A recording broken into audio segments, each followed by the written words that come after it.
Hello, everyone. Thank you for joining the Fantasy Football Predictive Analytics podcast with Rhys Tiller, the esteemed Matt Harmon. How's it going, Matt? I'm doing good, guys. Happy to be talking to you. This is such an awesome time of year. I was just talking with my editor after we went through my piece that came out today, my 5 pressing questions for the divisional round of the playoffs. And both of us were just kind of agreeing this is such a fun time to really talk about football because you can really spin narratives together. Like there's so much connective tissue usually within the playoffs, but especially I feel like these games, whether it's the Bucks and Saints, there's so many storylines there. There's a ton of storylines in the Packers Rams game as well. So I'm excited to talk about it with you guys. We're excited to talk about with you too. So before we start talking about this week, what surprised you last week? Because obviously besides the Browns going into Pittsburgh, but what specifically surprised you? Yeah, I think that is the biggest surprise to me. I think it has to be the easy answer for everybody is what went down in Pittsburgh last week. And, I wasn't so much surprised by the Browns offense because even if they don't have their play calling head coach and Kevin Stefanski, who I think should be the coach of the year, I think he's done such a good job from top to bottom to bring this team to a place where they haven't been in years, obviously. And that's one part of it, and there's my crew agreeing with me as well. But like it wasn't just the offense. I wasn't surprised about that because they have an efficient offense. They can score points. It was the fact that their defense was able to force Ben Roethlisberger into mistakes early on. I don't have a lot of faith in that back end, especially the secondary there in Cleveland. But the fact that they were able to hold up, stop the Steelers. I think the Steelers obviously kind of got in their own way a little bit, but to me that was the most surprising result. So you said Stefanski, Coach of the Year, over your hometown favorite Washington football team, Ron Rivera. What's your thought process there? Just don't like Rivera because he came from the Panthers, right? No, I love Rivera, and I think he's done a great job reimagining that culture there. I just think like we have to really think about what the Browns, and I know we're not supposed to consider postseason stuff within the coach of the year, but just what the Browns were able to do in the wild card round was so impressive. Like, I don't know, you guys might agree with me on this or not, but I feel like there's so many things that the 2020 NFL season and really the 2020 calendar year just accepted, like made us accept as normal. That's just not normal at all. Like, I'm walking down the street here in my neighborhood and I'm seeing kids on a swing set in a playground all playing it, with masks on or whatever. If you'd show me that like a calendar year ago, I'd have been like, what image is this from? Certainly not down the street from me. But now I see that on my walks. I accept that as normal. Same thing with the NFL now at this point. The Browns had all these COVID issues, but they still go out and they absolutely dominate. Like, it's not normal to have your head coach plucked out of the way. That's all part of it. So I know that's not part of the necessary like coach of the year process or whatever, but I just feel like the identity that they installed with this Browns team, the professionalism with which Kevin Stefanski holds himself, and then also just everything that he's put together on offense, like his fingerprints are all over this thing. And I think the thing that I love the most about Stefanski is that he's not really married to one philosophy. For sure, like they're definitely a Shanahan run-based play action boot passing offense, and they've done a lot to get Baker Mayfield booting out of the pocket. Like some of the things the Seahawks need to consider doing with Russell Wilson, another undersized quarterback. But they also borrowed from a lot of different philosophies. Chad O'Shea is their wide receivers coach. He was great with the Miami Dolphins last year. Bill Callahan, their offensive line coach. These guys don't come from that Shanahan tree, but Stefanski's done a really good job of marrying all these philosophies together. And it's put together a really, really good offense that made Baker Mayfield one of the most efficient quarterbacks in the NFL, even if we don't believe he's, one of the most talented passers in the NFL. A question for you. Loaded as all get out, Matt, so I'm not hiding behind it. We mentioned Rivera, we mentioned Stefanski. Which one of those owners would you least likely or more likely to play for or coach for? Like those two are like we're mentioning two coaches on two teams. I'll let you answer that one.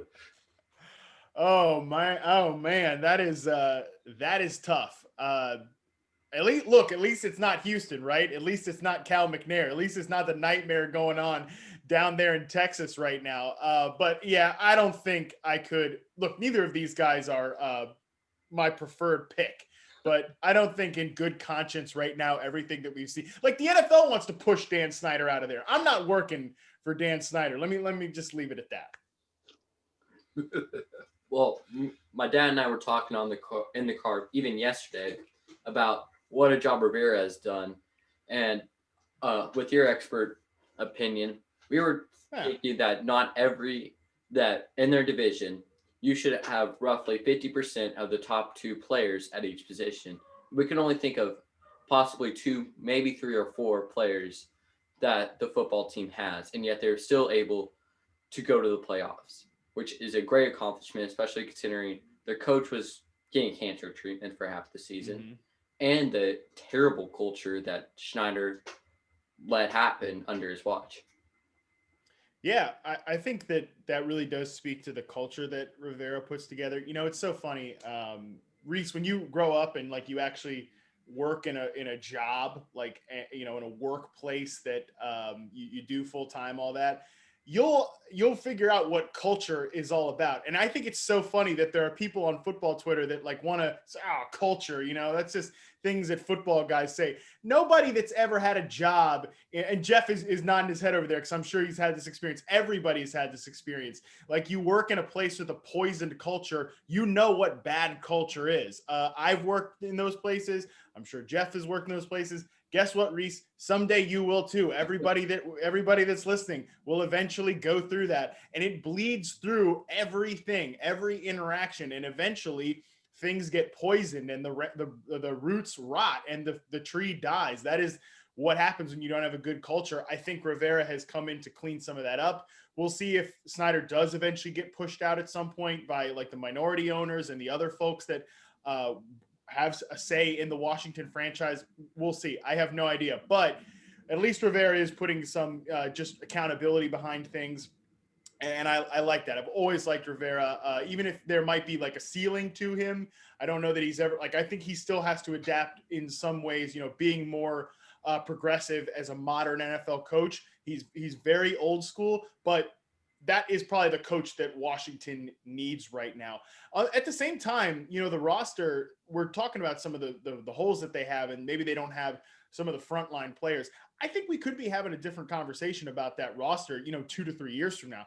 Think about some of the young players, or even if they're not young, a guy like the the pride of Lynchburg, Virginia, Logan Thomas. He might not be a young guy, but he's just entering his prime. Terry McLaurin, Antonio Gibson. These are young guys on the upswing. Even some of the offensive linemen played over their head this year. On the defense, we know they have some guys over there. So this team could look very different if they figure out the quarterback position. I'm going to take the wheels now and ask you two a question.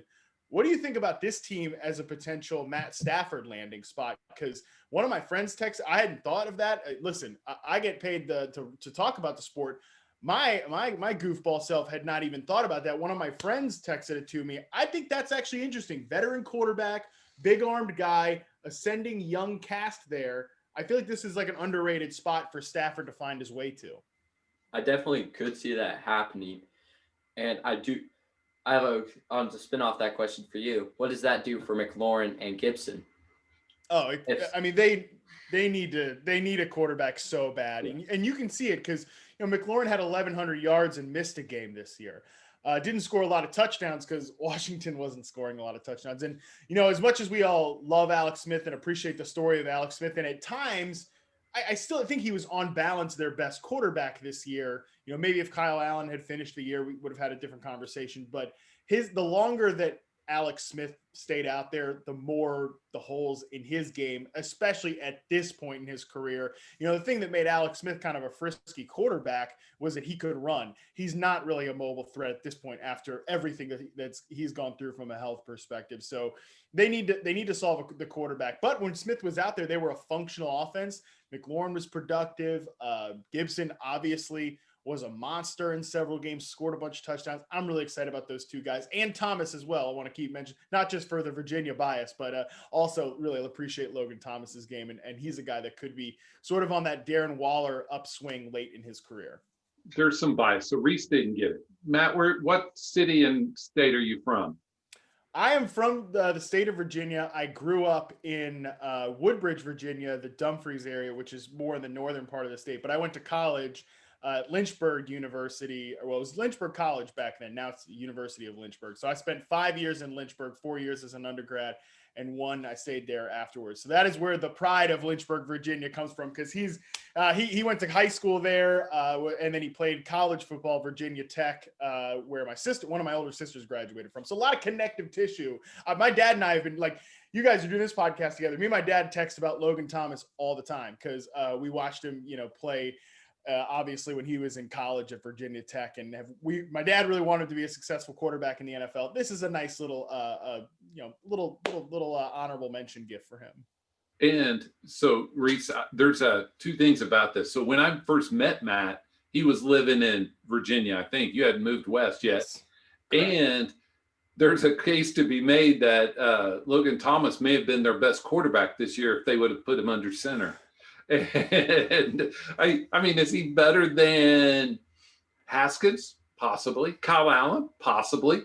But you're right. I don't know, man. Logan was a rough watch, at quarterback when he played a couple of times in the NFL. So I don't know about that. But what we'll always remember is that when, Terry McLaurin, if they don't solve the quarterback position and he kind of gets on that Allen Robinson trajectory where we're just the list of bad quarterbacks that Robinson has caught a pass from, Logan Thomas will always make it on that list for Terry McLaurin because he did get to throw a couple passes to McLaurin this year.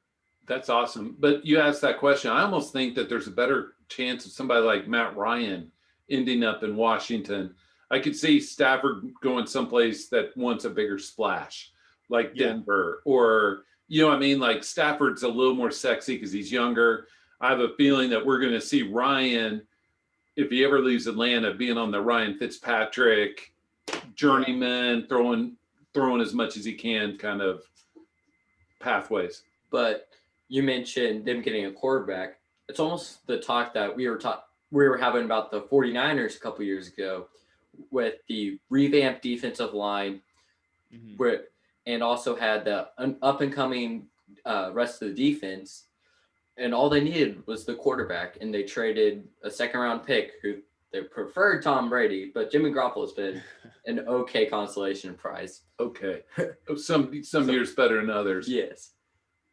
So we were talking about last week.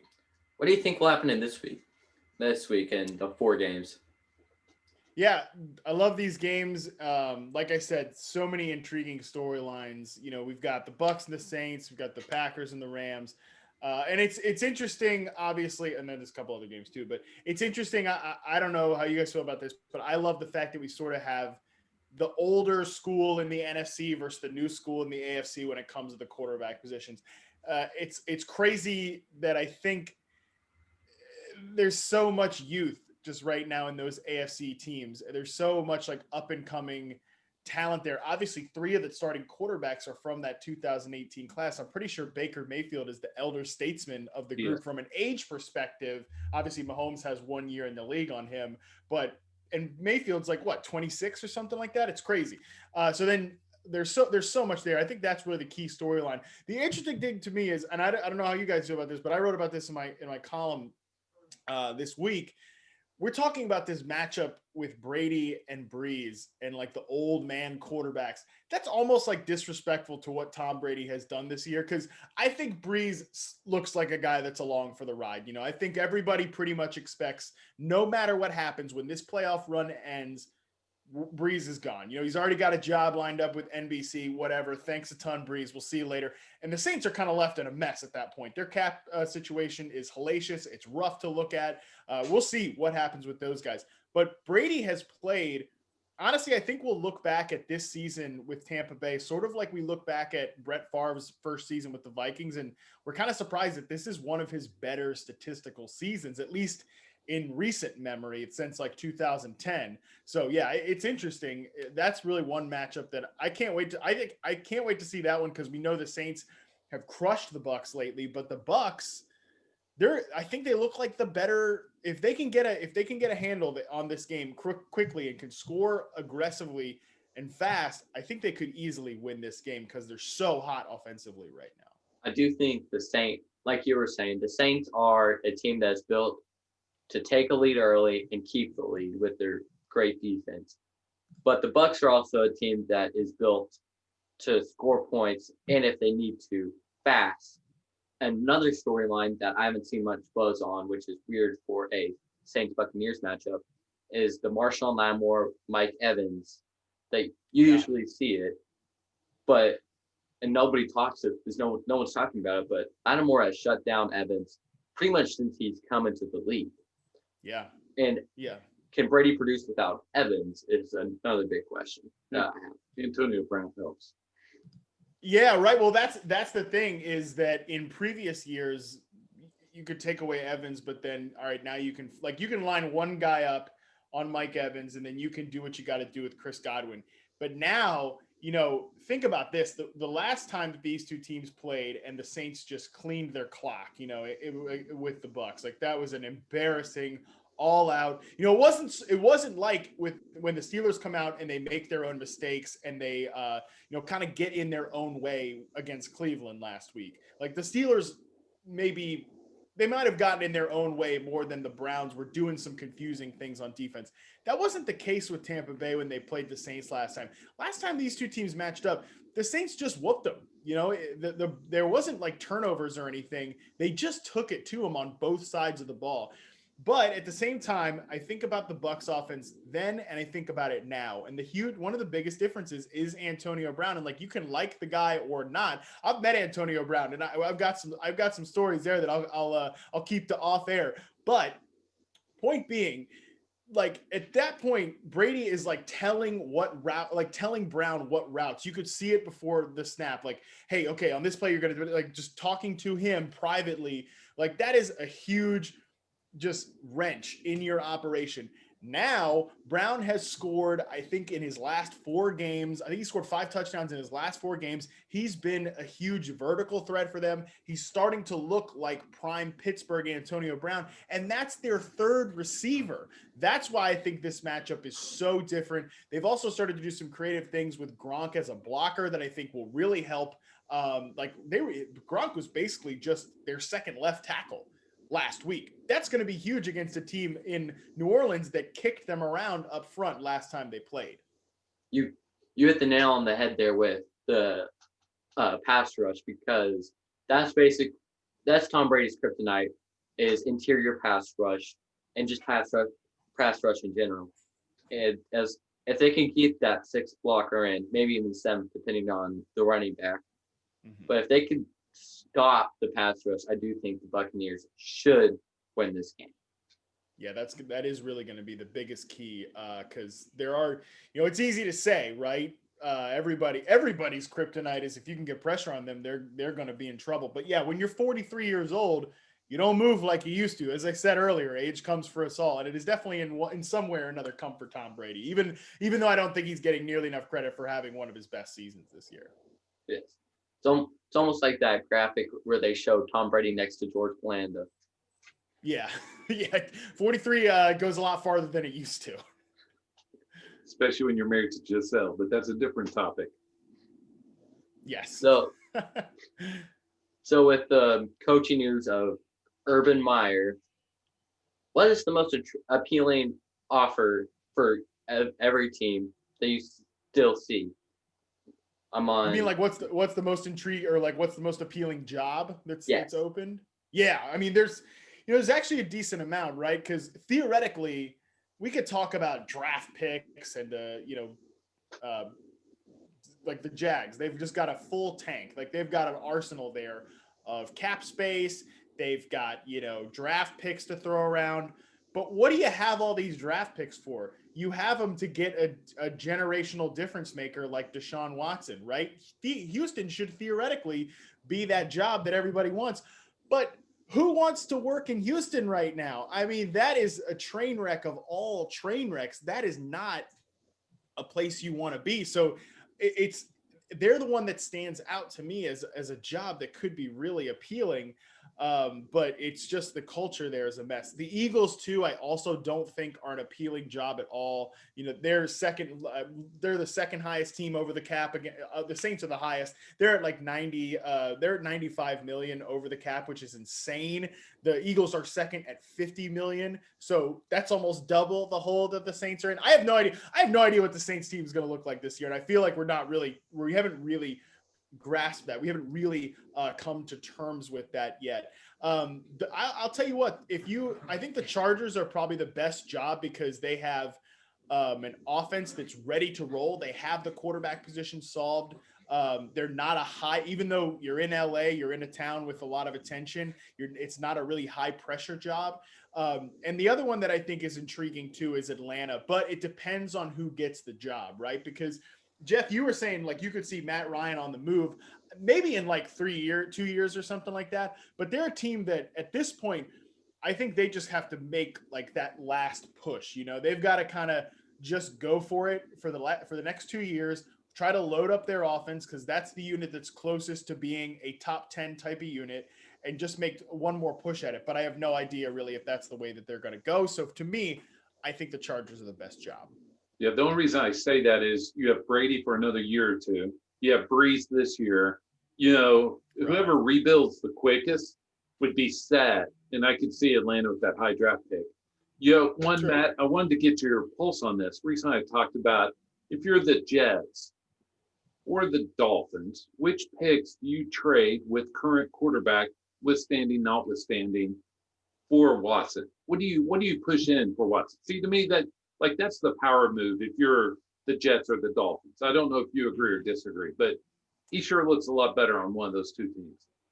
Oh, no question. I mean, I think the Dolphins are a team that could be the favorite to do it if someone was going to be able to do it because they have a culture that they're building really well. I like Brian Flores a ton. I think, and they could also send a young quarterback back to Houston. Not only, I mean, it would be so embarrassing to get the pick that was originally your pick, the third overall, and but they could send Tua back to Houston too and give you a guy to sort of work with for now. I mean, listen, if you're a Texans fan and they trade Deshaun Watson, I don't know how you ever root for the team again.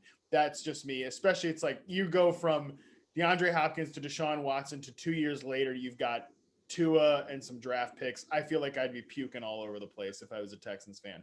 But the Jets too, yeah. I mean, listen.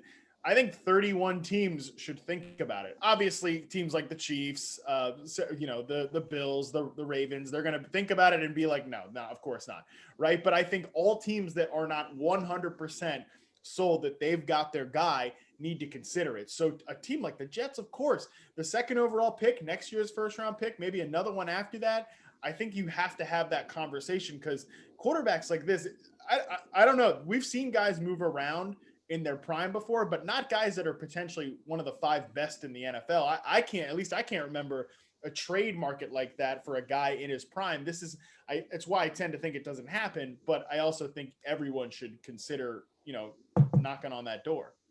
Well, for the Jets, they have 4 first-round picks the next 2 years because they have 2 from Seattle, the trade with Seattle. So if you're offering 4 first-round picks plus Sam Darnold plus the whole house, and do you accept that if you're the Texans, even if he says he's not going to play for you?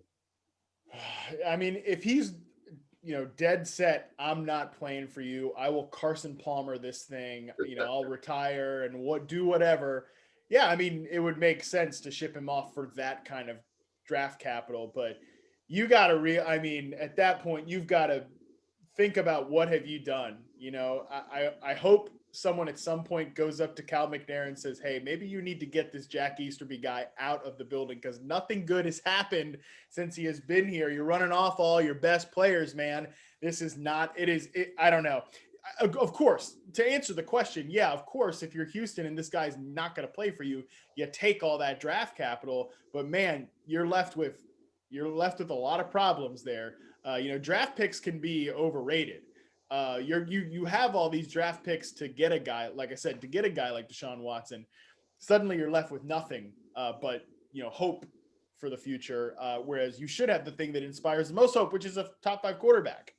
Even if you're Tampa Bay, you wouldn't mind having them and sitting them behind Brady. I mean, whatever it is, or New Orleans or whatever. Exactly. But every time a star's traded for a first round pick, and this is just the first example that pops up at the top of my head, so I'm not saying anything about him as a person.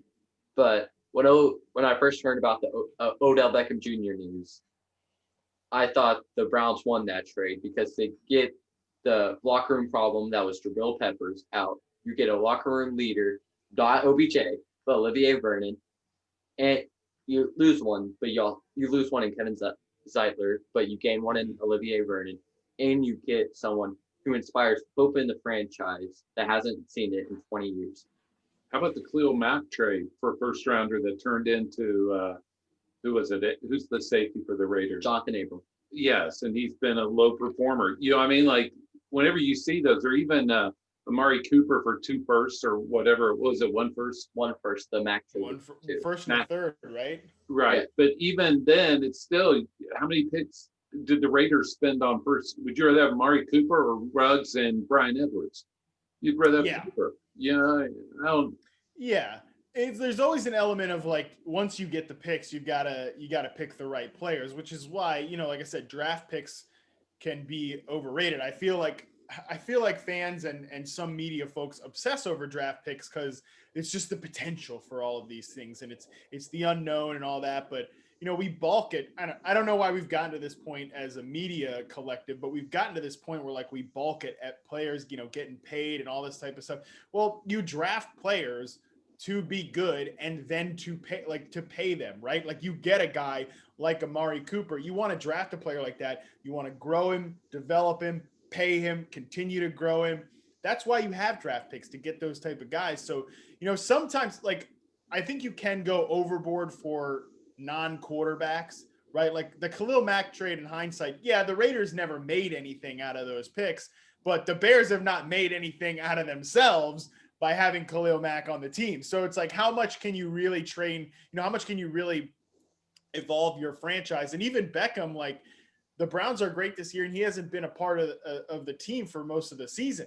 Now, I don't think that means that, like, I think if you dropped Odell Beckham onto that team right now, I don't think it would be a bad thing. I don't think it would make them worse. I think superstar players can only make you better. Superstar play. If your superstar player is on your team and it's not going well, you're probably the problem, not the player. But at the same time, it just goes to show, like, these guys, if they're not quarterbacks, how much do they really move the needle? So when a guy like, when Watson comes available, it's like, if he does, which is just, again, tough scene for Houston, but if he comes available, it's like, just empty the wallet, throw everything out there.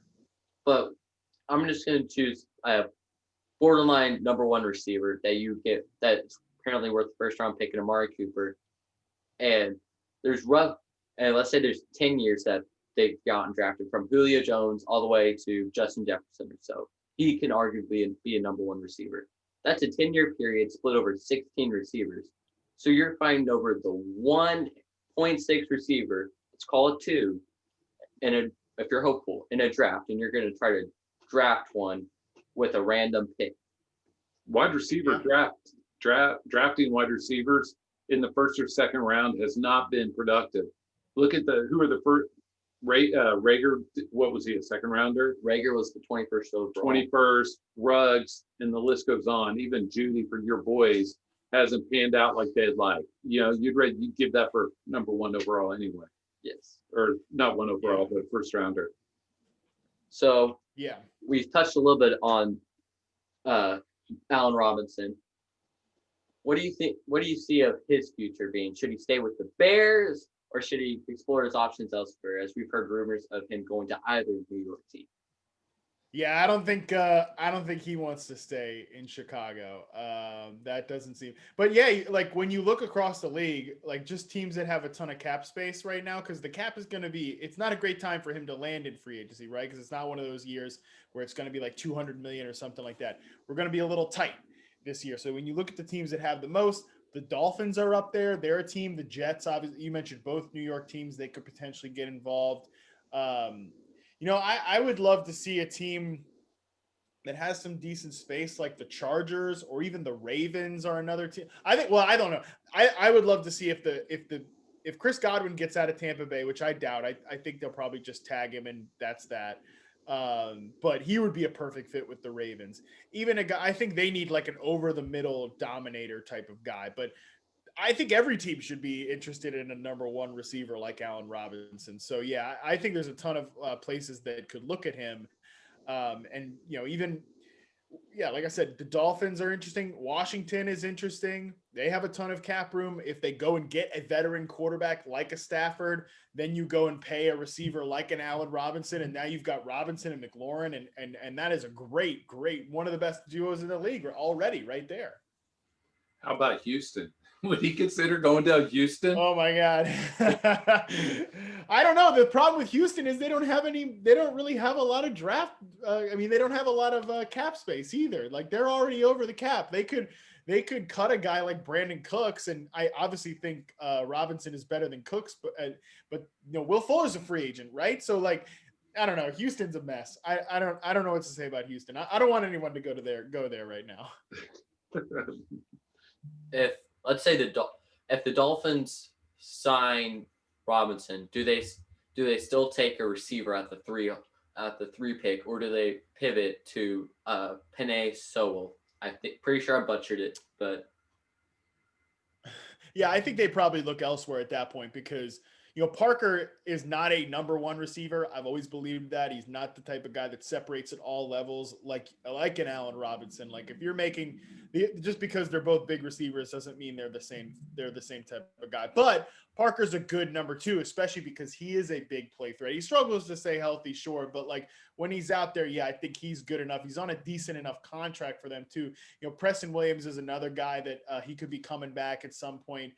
They've got some options there, and Gesicki's a player they line up in the slot a ton too. So I think one true number one receiver would really make this receiver core look a lot better because then you're not asking Parker to play above his head as your number one. You've got a true number one there. You've got Parker as a comfortable number two, and Gesicki as your hybrid move tight end slot receiver guy. But a big threat that's always been to the Dolphins is Stephon Gilmore across the division. And Gilmore's kryptonite is a big receiver, as we've seen with Parker in week 17 of 2019 and DK Metcalf. And a big receiver like Allen Robinson could eliminate the New England's big threat against Miami and could also limit Tre'Davious White's effectiveness to take over the game, as Buffalo's the new threat in the division. Yeah. I could see Robinson. So New England needs quarterback and wide receiver. I could see one of those wide receivers landing in New England. Couldn't you, Matt? Yeah, there's so much. There's a lot of cap space in New England too. It's just a matter of, we're trying. It's funny, like there's not a real great fit where you look at like teams with a ton of cap space and a quarterback solution, because that's what we're trying to do for Robinson here. We're trying to finally get him with an above average quarterback. There's not an easy place that lines up there unless you want to look at, like I said, a team like the Chargers, who's top 10 in cap space. You'd think like, okay, we don't really need a wide receiver. We have Keenan Allen as a legit number one, Mike Williams, but Mike Williams is a guy that doesn't really stay healthy. Hunter Henry, I think, is going to be a free agent this year too, and he's been kind of a hit or miss player. So I don't know. That is one interesting spot that, like, yeah, that would be. We're talking excitement there for sure. But again, not really a huge need for them. But like again, you have a young quarterback. Why not go all in on that? Oh, I totally agree on that. Especially if you have to try to keep up with Kansas City in that division, and no one's found out a way to slow down Kansas City defensively besides keep the ball on offense. So you do need a big guy like Allen Robinson to try to keep up with them. Yeah, for sure. I mean, that's the only way to beat the Chiefs is to outscore them. And you're not going to stop them defensively, but that would be the way. If I was the Chargers, that's the way I would look at it. Yes. So let's move it. We've already talked a little bit about the free agency market. Let's move into a couple specific examples. We'll start with an easy one. Dak Prescott. Does he stay with the Cowboys? Does he leave elsewhere, or does he pressure the Cowboys into I'm saying, does he tag them? Does he force them into a sign and trade? or does he just all out leave? Long-term deal, even. What do you think, Matt? Yeah, I think he stays in Dallas. I think it's in everybody's best interest for him to be there. They don't really have a plan other than Dak. They don't have a ton of resources outside of that. They've got bad contracts on that roster that are pretty problematic. So yeah, for me, I'm thinking they end up working it out at some point. I think actually, as I hate it, but the injury could actually be good for Dallas's odds to retain him, just because there won't be, maybe they get him at a bit of a discount. He probably wants to stay with the facility where he's currently doing rehabbing and all that stuff. So yeah, for me, if I'm Dak too, yeah, I want to come back as well, because national media spotlight, you're going to get your money, and they've got a good infrastructure there in terms of the receiver supporting cast at the very least. You were mentioning the receiving core, but I cannot think of a better receiving core outside of Tampa Bay for Dak to go to. He has a hit or miss offensive line that was injured all of last season. Yeah. And he has the leverage of showing two things. One, you cannot tag me after this year. And two, look what your offense is without me. I make your offense. I think you should pay me more than Zeke or Jalen Smith, who both have been declining over the past year or so. Yeah, but Matt, the funny thing about it is, like, we forget that Dak was literally on pace to shatter the passing yardage record, like not just break it, but break it by like a country mile, So yeah, eventually that offense found its footing with Andy Dalton later in the year, but come on, I mean, they were putting up numbers with that. They might not have been winning games because they don't have, the defense for it and the offensive line, but still.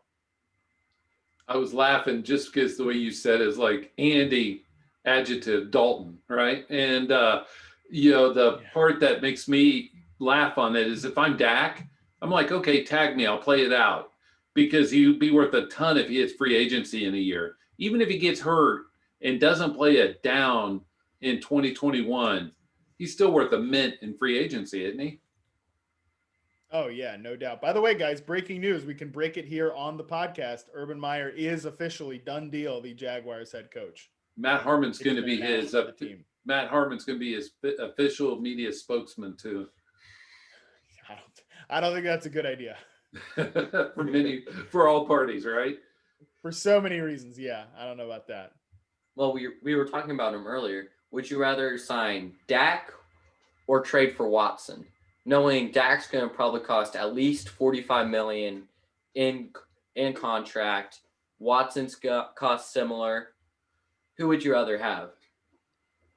I mean, you got to give up a lot of picks, like we said, for Watson. You better have the right infrastructure for that. Like, you better be a team that's ready to roll. Miami they don't have a ton of holes, right? I mean, it's weird to say that. They've got some clear places that they could work on, like wide receiver we talked about. But yeah, I mean, you go with Watson because he's the better player. He's still ascending. And yeah, you don't have to then negotiate a contract with him. Sure, you got to give up a ton of draft picks, but there's still a price to pay with Dak as well. So just in a vacuum, I'd rather have Watson. And even in this situation, I'd rather have him too.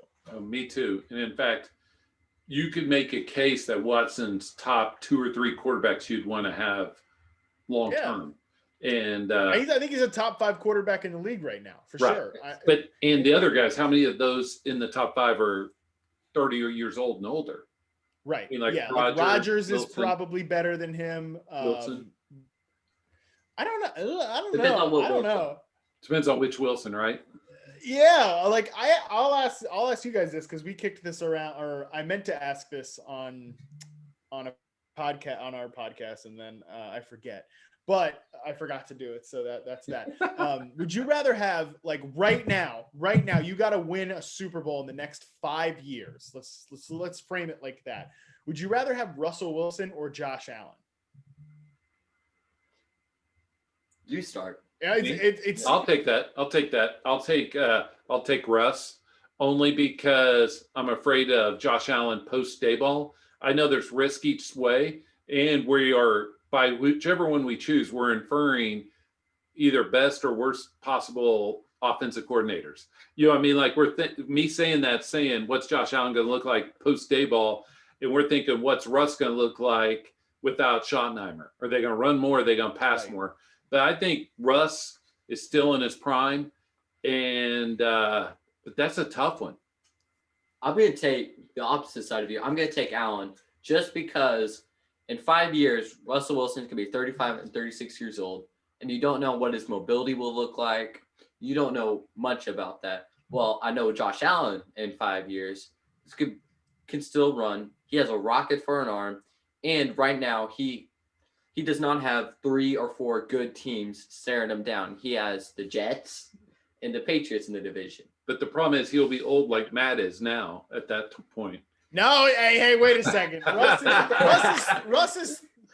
I think we forget Russ is 32 right now. Like he turned 32 in November. So like he's already. And I said I'm turning 30. I have not turned 30. I will turn 30 this year. The point here is that Russ is like. He's reaching that point, and like he could play for another 10 years because that's what quarterbacks are doing, right? And despite his style, he's been incredibly durable. But look, I think we don't want to talk about this because, old school scouts like beat measurements over our head and stuff. But Russ is short.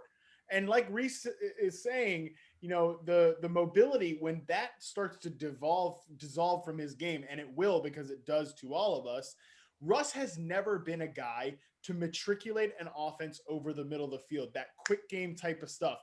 I think some of it is probably because he's not great from the pocket because he's short. He can't see over guys that are 6'5" or whatever. That's the same reason that Baker Mayfield's numbers are up this year because Stefanski's booting him out of the pocket. I think an offensive coordinator that comes from that Shanahan type of scheme could do wonders with Russ. But again, you're talking about a guy that you have to adjust to.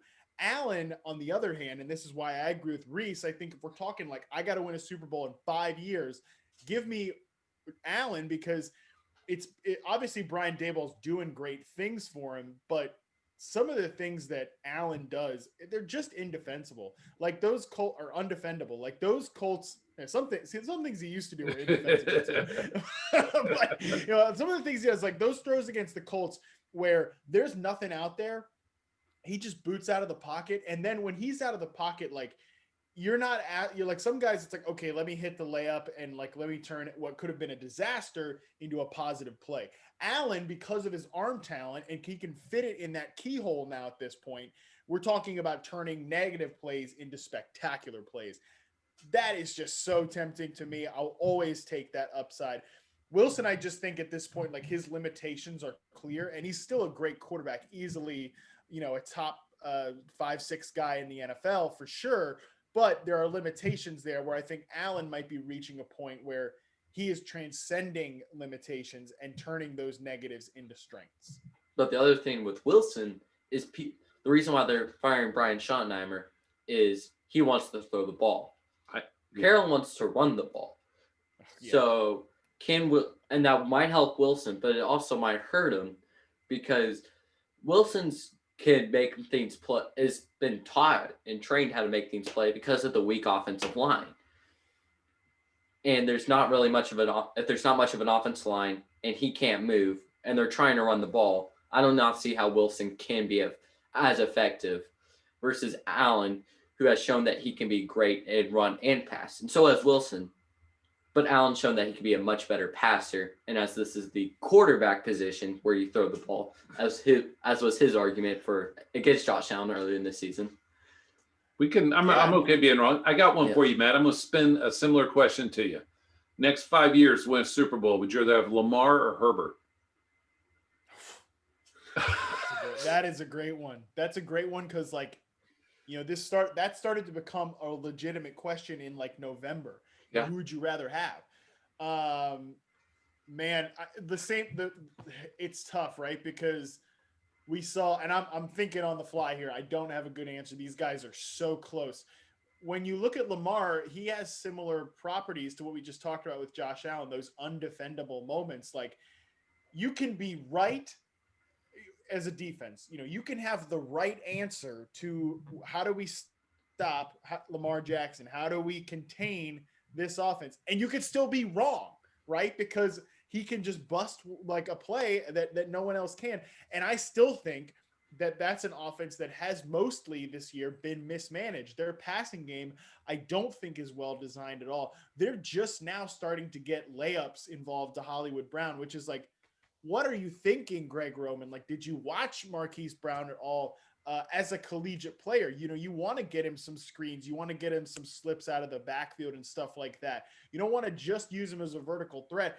I still think there's so much potential to be mined from Lamar that, and because I think he's one of the most unique quarterbacks in the NFL, I'm gonna take him, but I hate it because I love Justin Herbert. So I don't know. That is a great question. They're so close.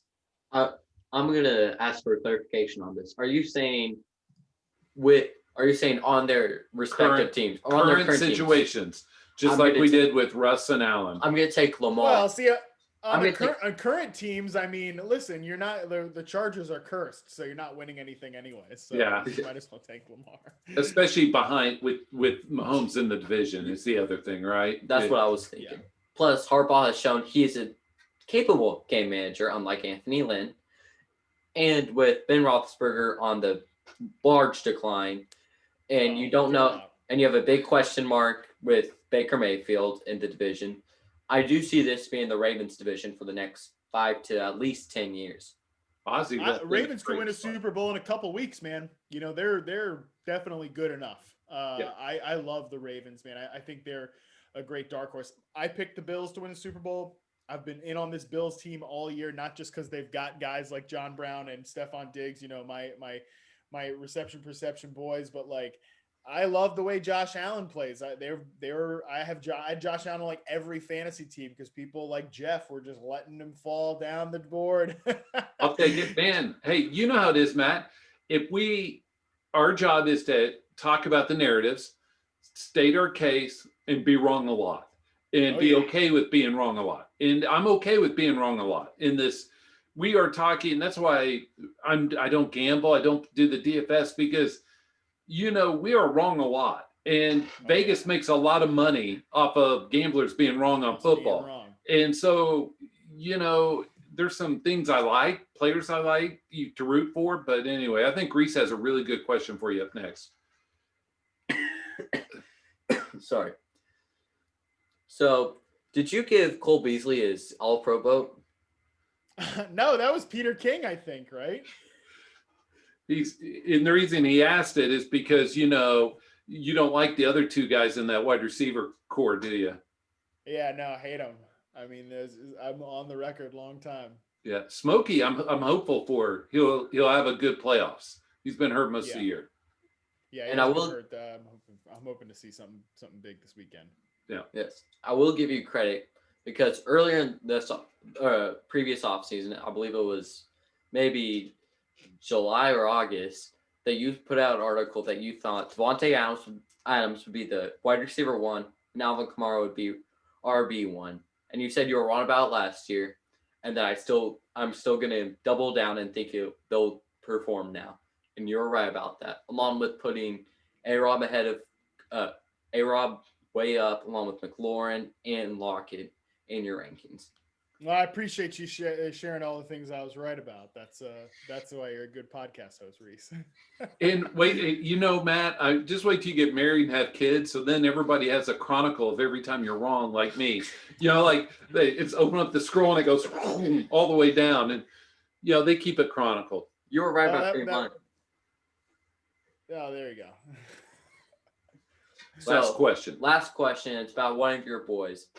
Who won the Stephon Diggs trade? Was it Buffalo, who gave up a ton of picks for the game changer that Josh Allen needed?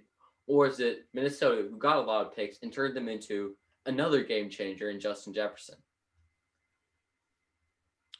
This is great because I think I have a clear answer. But the common way to talk about this is it's the best like win-win trade in the NFL. Yes. And I think that's right. Like from a results-based proposition, both of these teams won. You know, the Bills acquired an elite receiver in Stephon Diggs that has totally transformed their offense. Like everyone talks about, wow, the Bills are one of the best teams against man coverage, probably because they have a guy in reception perception that has been one of the best at beating man coverage for like 4 years now. So that might have something to do with it. I think that he's transformed their offense. Like that's you give up draft picks to acquire a player like that. Forget about like Amari Cooper, any of that stuff. Like Diggs is a guy that changes your offense completely. So that was a win for them for sure. The Vikings, from a results-based standpoint, they win because they get a win too, because the Justin Jefferson's great. Like he might be the next best. Like I don't think there was much of a drop off at all from a performance-based from Diggs to Jefferson from what he was in Minnesota. Like Diggs in Buffalo has elevated to not really from an individual player standpoint. I think he's the same guy as ever. It's just their offense is much more open to that type of presence. So Minnesota still gets a win in that sense. However, just if you're the Vikings, and I know they all went crazy in the draft room. There's videos of them when the Eagles took Jalen Reagor ahead of Justin Jefferson, and they all were so happy. They were so hyped about it. What if the Eagles had taken Justin Jefferson and then they end up with Jalen Reagor? We would be dragging the Vikings through the mud for that trade right now. So I think the Bills ultimately they win the trade because they got the proven elite talent, guaranteed, locked in. They give up a first and a third round pick. They're not missing that first and third round pick. The problem for the Vikings is of course, again, from a results-based standpoint, they end up with an ascending superstar in Justin Jefferson. But what if another team had taken Justin Jefferson ahead of him? That's the risk you play when it's the draft, when it's an unproven guy. You might have a player, they might have really believed that Jefferson could be this player. And clearly they probably did by how excited they were about it. But you might not have ended up with Justin Jefferson because one of the teams ahead of you could have been just a little bit smarter and taken the guy. Or more aggressive. So did you think that the David Johnson trade was a win-win? Not as much. Can you break that down for us? Not so much. Well, I mean, just look. Houston's 32nd in the NFL in rushing. not great. But I do probably not good. I do think underrated winner of that trade might end up being the Dolphins, team that trades for Watson, because Watson was happy in Houston until that trade went down. Yeah. Even after that trade, right? All the talk about it was that he was I'm sure he wasn't hyped about losing DeAndre Hopkins, but he was okay throughout this year, even if they were losing, he wasn't let me get out of here because this team stinks. It's when you as an organization tell your player you're going to be involved in our coach search and our GM search, and then you don't even interview the guy that he wants you to interview, and you do what you wanted to do 365 days ago anyways. Nick Caserio might be a great general manager. By all intents and purposes, he's qualified for the job, but it's the process which you took to get there and the way people think that there's some shady business going on with one certain person in that front office. It's not a good look. So hopefully for Houston fans, they can fix that relationship and he stays there. But DeAndre Hopkins and Brandon Cooks were apparently worth the same round of pick, right? That's another. Poor Brandon Cooks, by the way. He might leave again. He might get traded or get cut again. Tough scene for a guy like Brandon Cooks, who's he had another 1,000-yard season this year. 4 teams he's had 1,000 yards for. Oh yeah. As we close up, I'm reminded of a Peter Drucker quote, and it says, "Culture eats strategy for breakfast," and that's what's happened in Houston. That's what's happened in Washington, and that's what's happened in Cleveland. And other than Washington, Cleveland addressed it through their coaching in their front office. The Cleveland GM is a really sharp guy. He came over from Philly. And, these teams are asserting we are going to have a good culture. Houston needs to do that now. Well, the good thing for Houston is over the last year, they've had a terrible culture and they've had no strategy. Cleveland now has a good culture and has good strategy. You'd like to have both. If you're Houston, you definitely don't want to have neither. But you're talking about culture. Do either of you see any strong coaching candidates that bring culture with them? I don't know. And I'm kind of hesitant with the Urban Meyer situation as well, just because college coaches making that transition. We think of the Spurriers, we think of a lot of those guys. Even Saban was unsuccessful. And, Yeah. it's tough. And so I don't know, but there's a lot of guys we didn't know. We didn't know who Harbaugh was, either one. I mean, you take Harbaugh in San Francisco, he takes over Mike Singletary's talent. Singletary couldn't do anything, comes in, pushes them deep into the playoffs, right? And so Yep. talent's pretty similar. It's all coaching. Matt, thank you for being on. Yes, thank you. Thank you for taking time out of your busy Thursday afternoon to talk with football with us. Of course, guys, this is a ton of fun. I love spinning around the whole league with you both. You're both gems. You're a treat to talk to. So thanks so much for having me. I'm excited for this weekend's games, man. It's gonna be a ton of fun. Hopefully you'll come on again sometime before the draft. Of course, Hopefully. no doubt. Hopefully. Have a great one, Matt.